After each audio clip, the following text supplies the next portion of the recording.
I was watching Nick Saban's comments before the Sugar Bowl, and I think he actually has a very good point here um, about playing in bowl games.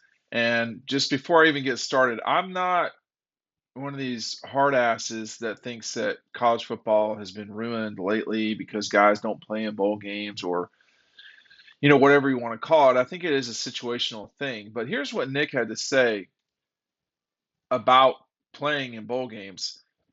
For context here, Alabama's playing in the Sugar Bowl.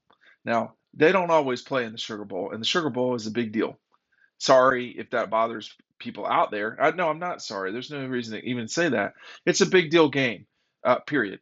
And Alabama has a great tradition in the Sugar Bowl. Here's what Nick had to say. He said, "The way you create value for yourself is to play football. That's the best way you can create value for your future." He said, "I hear guys say all the time, quote, I'm going to go get ready for the NFL, end of quote. Well, what do you mean? You mean getting ready for the combine? A lot of things that you do at the combine are not relevant to the football field."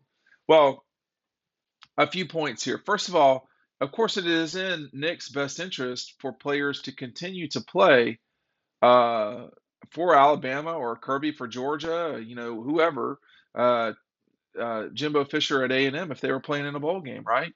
So it really is to their benefit for these guys to play. But with that said, J.R. Reed comes to mind in skipping the Sugar Bowl a few years ago for Georgia and not even getting drafted.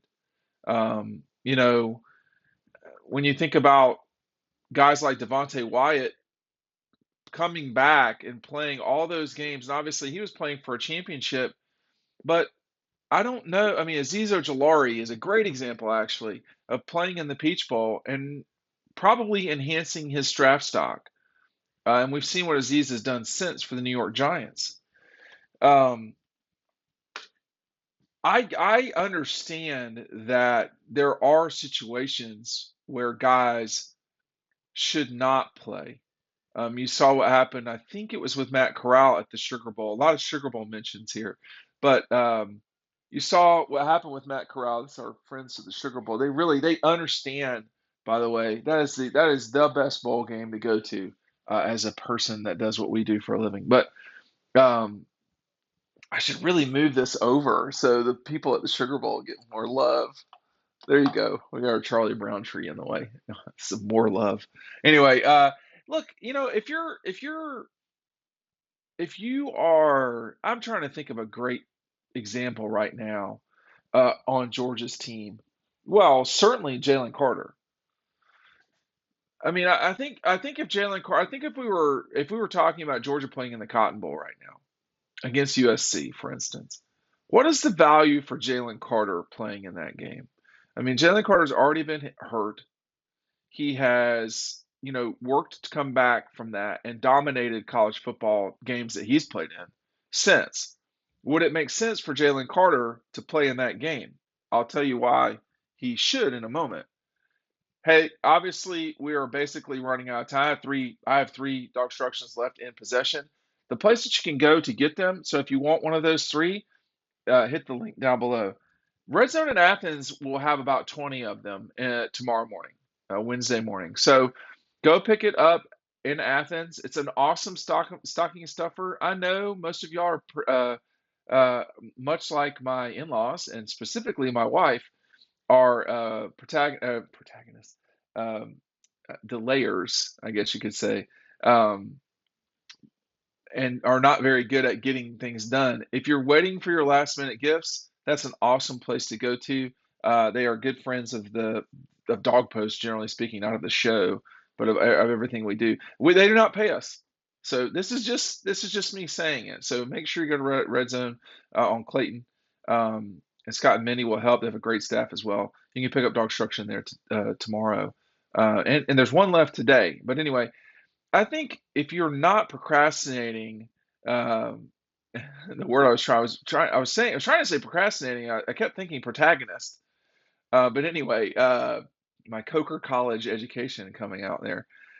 Look, I think if you're Jalen Carter and you're talking about the Cotton Bowl, what is the downside to playing? Getting hurt. What is the upside going number one overall? And you know, part of this, there's a balance here between good a good quality decision and being too smart for your own good. I think the what is it term? What is the I think we've moved too far to guys not playing. I think well, and I wonder now if the pendulum has come back the other way a little bit. I mean, Bryce Young has there he can create value playing in this game. So can Will Anderson. There is no certain number one overall draft pick right now. Will Anderson, Bryce Young, Jalen Carter, those three guys very well could go number one. CJ Stroud. Well, the difference though for the Alabama players, and here's kind of my point is, if you're the Alabama players, you know CJ Stroud is playing. You know Jalen Carter is playing. Those are guys that can steal the spotlight and go number one overall while you're just sitting in Arizona training. Okay? And I have friends in the training world. It's important. The training for the NFL draft and every single detail that you handle from the time that you stop playing college football to the draft matters in a way that is impossible to explain. Okay? It is quantifiable because you see guys move up. Trayvon Walker is a great example. Trayvon Walker was not necessarily going to leave Georgia midway through the 21 season. I have that on very good authority. I mean, I think it was probable, but it was not a certainty at all. They were wondering, what should we do? What should we do? And his move up, look at that trio, huh? Good God. His move up was not exclusively on the field, it was also the run up to the draft. But Trayvon played 15 full games, unless I'm missing a game that he sat out for. Trayvon played 15 full games. And now you're seeing what the Jags are getting from having him on their team. I mean, they have two number one overall draft picks uh, on their team. And, I would say I want to look at the statistics for a second before I just slam things here, but I would argue he's had a pretty impactful, first year in Jacksonville. 45 tackles, 3.5 sacks, an interception, and a forced fumble. In your first year, that's certainly not that bad, right? I mean, we'll see how it goes. He did not play this past week. What is happening? Alexa, stop. Good Lord. But we're at the point here where guys are choosing not to play out of. I don't really know any other word, and this is probably the wrong way to. It sounds worse saying this way, but it seems like guys are not doing it out of fear, out of the fear of the unknown, or well, the fear of the known that you will get hurt, but we don't know that you'll get hurt. The other last thing, the part of this is this as well. You're not gonna be you're not going to get that 2 to 3 weeks of extra training for free at Georgia or Alabama or LSU or wherever. You won't get those 2 3 weeks of free training. Everything else after that, you're paying for it. I mean, that's what agents are for. CAA, Pat Dye Jr., all those. You're paying for that. You're not going to pay Kirby and Company because it's included in your bundle. It's included in your bundle, right? I mean, that's what you get when you go play between the hedges or at Alabama. But as Nick was saying, the way to create value for yourself is to play football.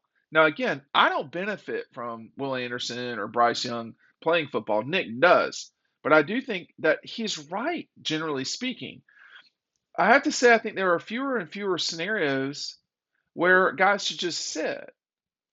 I think if you're playing in the Music City Bowl or the bowl that Florida played in, which I cannot remember the name of it, it might not make sense. It might not make sense.